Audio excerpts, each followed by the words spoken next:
united to his soul and body, even when these were separated from each other by death. By the unity of the divine nature, which remains present in each of the two components of man, these are reunited, for as death is produced by separation of human components, so resurrection is achieved by union of the two. It is not so complicated when I explain it in another way, that God created man with these two components. What are the two components? Body and soul. But these two components were not made separately. These components were together. God created with material body and spiritual soul. But they were not separate. They were by one nature. God created man with this togetherness. So, the divine nature, God said, let us create man in our own image. So that divine nature also in the body. You understand? We have in our human body, there is a divine nature. And our soul also is fully divine. So this human body, when it dies, what is decaying? The divine nature will not decay. Understand? When our body decay, the divine nature is not decaying. It is this divine nature which works in us to raise this body and unite with our soul.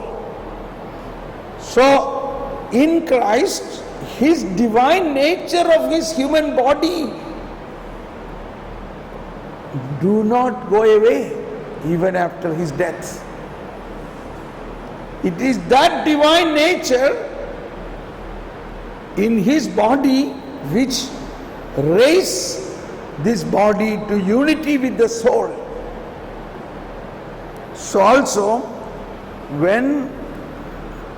for as death produced separation of the human components, the resurrection produced union of these two. Okay, this just we may not fully understand this now, but maybe at the end we will understand.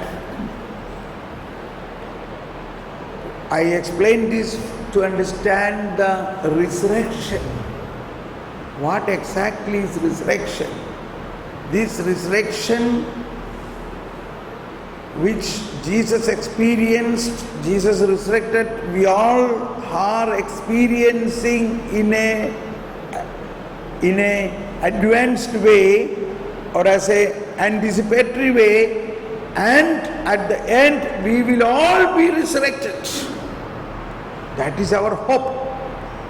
So when we hope that we resurrect on the last day, that faith itself gives us a taste of the resurrection of Christ now.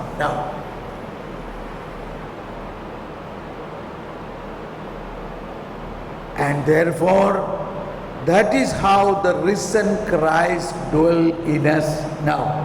Where is the risen Christ now? In us.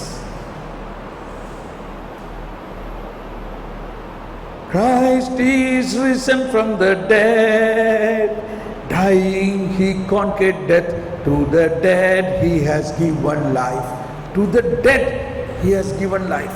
So another point, what happened associated with the resurrection of Christ, we must also know what happened in these 3 days just before his resurrection.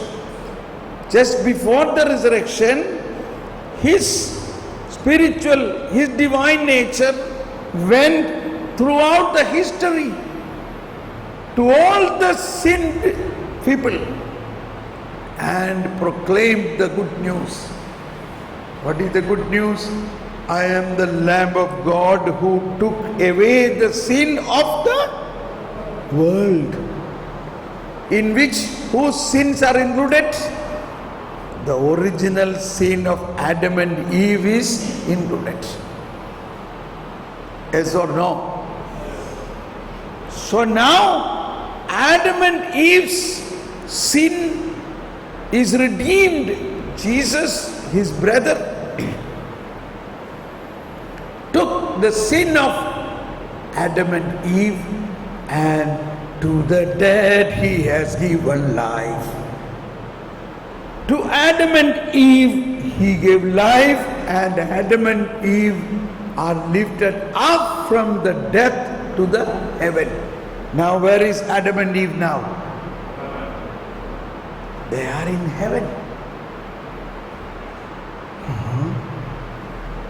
The people who did the original sin, they are in heaven now.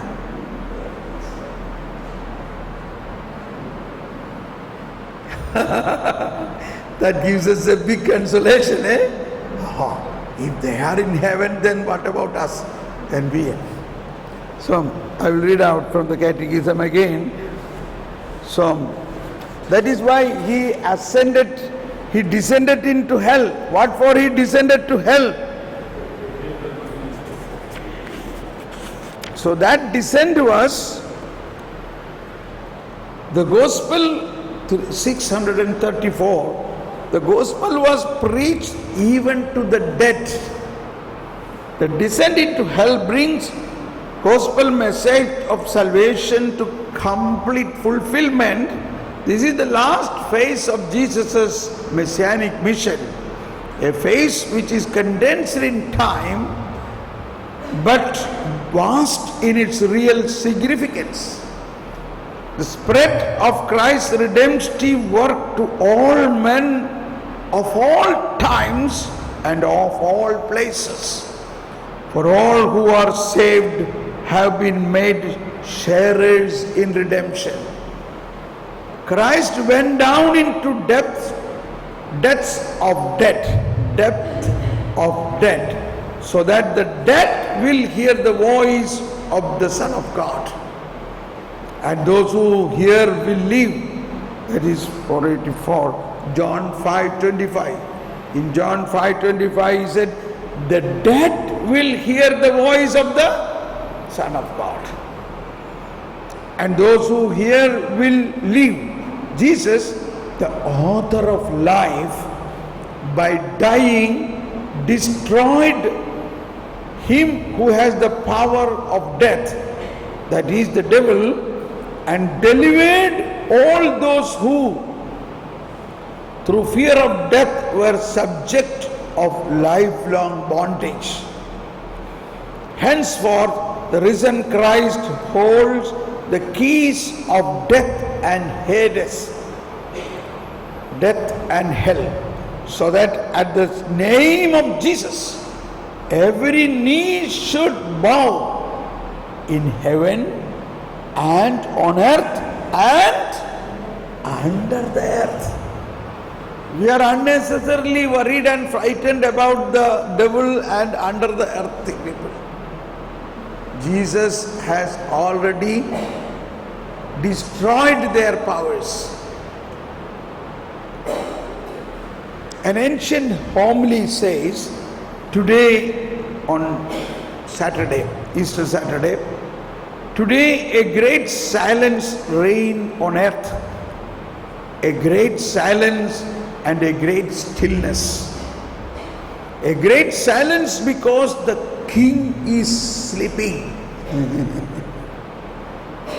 The earth trembled and is still because God has fallen asleep in the flesh, and he has raised up all who have slept ever since the world began. He raised up all who slept.